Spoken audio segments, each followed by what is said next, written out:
Purple? White, purple? White? Off-white? I don't even know. Gray? Purple. Purple? You decided it's gonna be purple? Okay. Yeah. Yeah.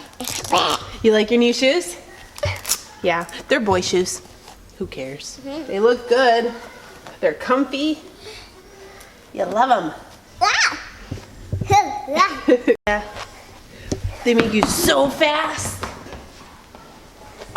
Checking them out. Ooh. She's like, I have to walk gently in them. I don't want to ruin them. Jumps. I have to go over here so that my daughter doesn't distract you guys too much. And you're following me. Mommy has to talk to everyone. Can I talk to everybody? Yeah? Okay, thank you. Ugh. All right, so something I wanted to talk about. Somebody asked if I can cover it really quickly, how to get over like an addiction or, you know, an obsession for chocolate or candy. You have a sweet tooth. There's no right or wrong answer here. Like if you're the type of person who can give up something cold turkey, like from one day to another, that's awesome, but not everybody can do that. So what happens if you can't do that? What if you're the person that you can give it up, but the minute you touch it, you get super addicted all over again? What happens? I'm just gonna tell you what happened in our experience and how it helped us get over a lot of things.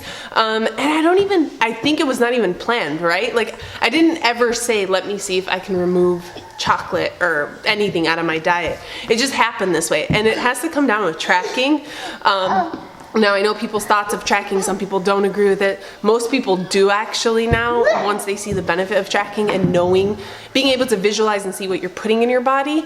But with tracking, it's like, the idea of tracking is to make sure that you allow enough nutrients between your macros. So like if you have a really high fat diet all the time, it's jeopardizing your protein intake, meaning, you know, you're not eating enough protein to build and sustain muscle. Therefore, it's getting in the way of your goals. So by doing macros, it balances things out. So now what happens is when you always see your fat really high up, in your mind, it starts to do something. You start to change the way you eat slowly. You start to incorporate lower fat into your diet. Either, you know, you find like the Skinny Cow chocolate where it's less fat, and then you eat that, and then after a while you start to realize, well, if I'm gonna have chocolate today, that means my meal has to be more bland, more plain, maybe less flavor. No so tacos. Then, No tacos. You cannot have tacos and chocolate in the same day. So then you start to give up that chocolate so that your food tastes better,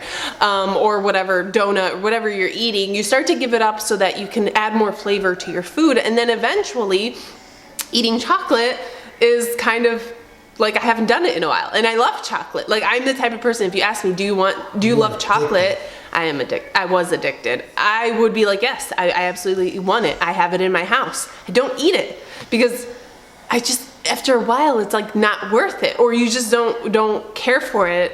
I don't know how to say it because I do like chocolate. I still like chocolate. It's just I would rather eat something more yummy like tacos instead of chicken. You know, like I want to dress up my food a little bit more. I want to enjoy my food more. So I've given that up. Now, if this doesn't work for everybody, which I mean, it worked for both of us. We're both like that. We buy sweets, or we buy something for satisfaction of I can have it if I want it. And I could have it if I want it. I could work around it. I could put it in my macros and I can work around it. But then that happens. Those are 2 bags full of junk that we buy it because we think we're gonna eat it, treat ourselves a little, you know, have a little treat, we never touch it. And it worked for us. But now say that this doesn't work for you, okay? You've tried it all and that doesn't work. Research.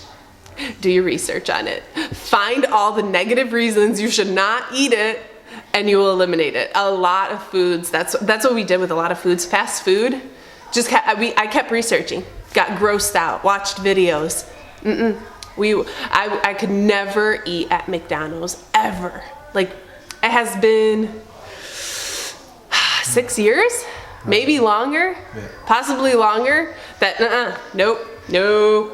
I wouldn't do it. Just research and then you will not do it. You will not touch that stuff. It is poison. It is not even food. Yeah. So do your research on something. See the negative effects of eating it too much. And constantly keep that like as a reminder, and it'll make you give it up. And if you get grossed out enough, yeah, you'll give it up for sure. Is this going to be ponies and fairy tales? I guess it is the ponies and fairy tales talk just because we mentioned McDonald's in there. Our last 2 videos got flagged. So stupid. Like chilaquiles. Come on, really? Like, is it because they didn't know what that meant, so they just flagged it? And then what was the other one? I don't even know. It was both stupid reasons. Yeah, the last 2 videos, but whatever. Maybe it is going to be ponies and fairy tales just because I said McDonald's in it. McDonald's is great. Now can you leave my video alone? No, I'm just playing. And the last tip, most important one, you've probably heard it before, don't buy it. If it's not in your house, you can't eat it, you know? And also shop on a full stomach, because we all know what happens when we shop hungry. We buy things we would never even buy ever, and then we wonder, why did we even buy this, while you're eating it feeling guilty about it. So yeah, don't go shopping when you're hungry, and try to avoid buying it. Make a list, stick to the list, don't get pulled in any direction. And that should help, because at night when you're craving that piece of chocolate but you ain't got it in your house, then you just don't have it and that's it. And if you end up thinking that you're gonna be motivated enough to leave the house, while you're dressing, you're gonna kind of be like, is it even worth it at this point? Do I really want that piece of chocolate? You might even be on the road at that point thinking, this is dumb. I don't even want it anymore.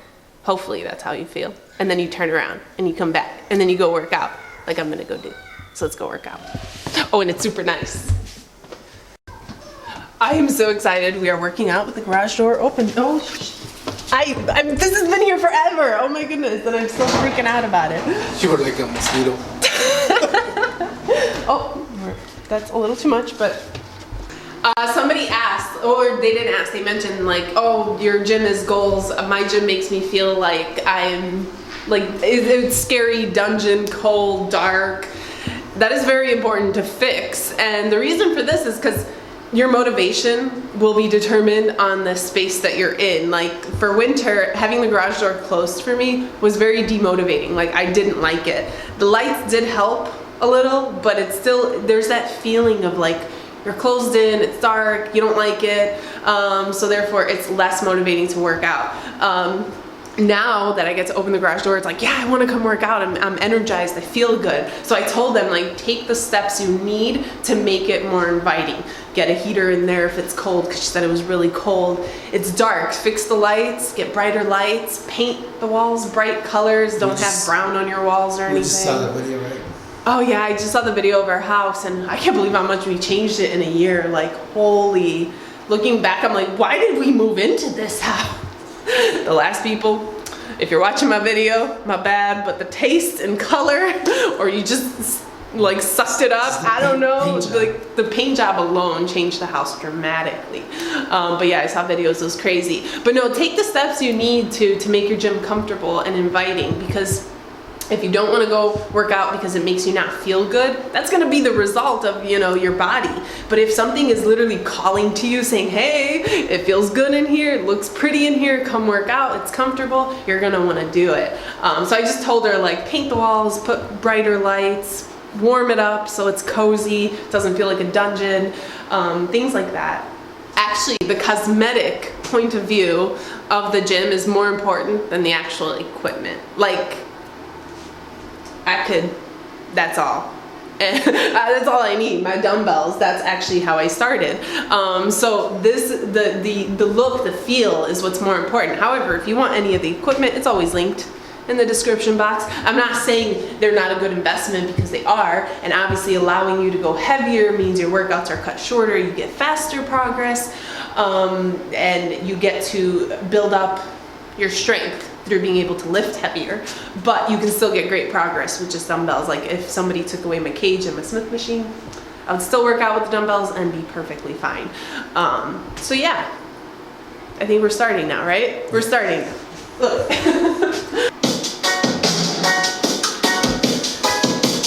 I know it's hard sometimes.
All right, that is it. I pooped. If you guys want to switch things around, just switch the order of your workout and you're going to notice the intensity, just how different every workout feels. Like pelvic raises are usually first or second. I left them to like complete last, so it was a pain, but it was a good pain. Squats I kind of always leave first just because that one is like, if you get too fatigued, like it can ruin your form and you can get hurt. So for that reason, I like to keep it first, spend my energy on it. Something I wanted to talk about, a couple of you have been asking about sets, reps, all that stuff. Most of the time I do try to include it in the video. Sometimes I forget, it's a human error, it's just a mistake. Sometimes I'm in a rush to get the video up and I'm limited time. So I forgot to do it last time. A couple people are being kind of mean about it, some are just being nice. It's just something that like I tried to add in as much as I can. It's a lot more. It's a lot of work to do that. That's like adding 20 more minutes to the video editing process. But as far as reps go, I have mentioned this before, I don't count reps. I really don't. I can make up fake reps if you want, but I don't count them. So for that reason, I can't do reps. I can tell you sets and the workout, but as far as reps, no one could tell me, hey, do 10, because if I feel like doing 20, I'll do 20. Or if it feels like I can't do more than 6, then I can't do more than 6. So everyone is different. Everyone has different strength levels. You should be challenging yourself. Anyways, I think that's it, guys. I will remember to put the sets in it. I promise. You have my word. It is kind of late, so we're gonna end it here. If you guys did enjoy the video, give it a thumbs up, subscribe if you haven't already, hit that little bell by the subscribe button so you're notified every time I post a video. And until next time, bye guys. Say bye bye, everybody. You can be cheeky too, it's cute.